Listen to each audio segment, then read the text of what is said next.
Of course, there's a lot of best practices that we can share. The urbanization process has been going on in Europe for hundreds of years, and in China for the last 30 years. The rate of urbanization in China has gone from about 17% to 51%. So there's a lot that we can learn from Europe. I myself have visited Europe quite a few times, as well as my colleagues. What we have seen is, of course, in the urbanization process in Europe, there's been a reduction in the waste of resources, the construction of roads, and the basic foundation of infrastructure.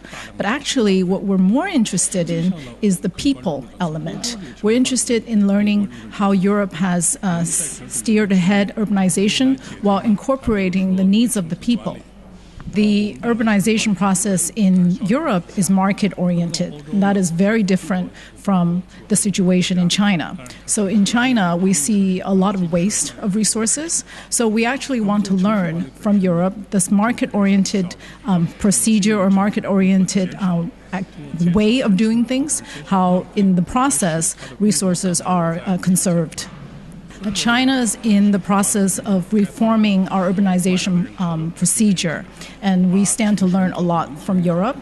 For example, in China, in the urban areas, the population is composed of the urban residents as well as the migrant workers. There's exists a huge disparity between the services that they have access to, for example.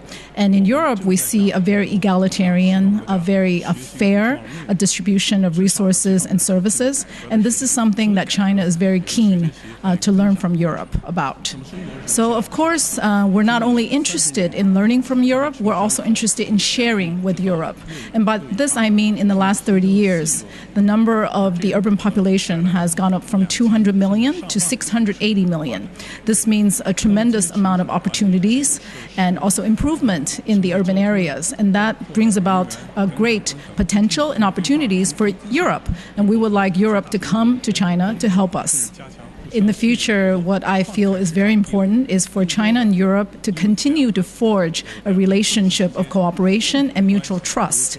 The large consumer market in China affords great opportunities for Europe.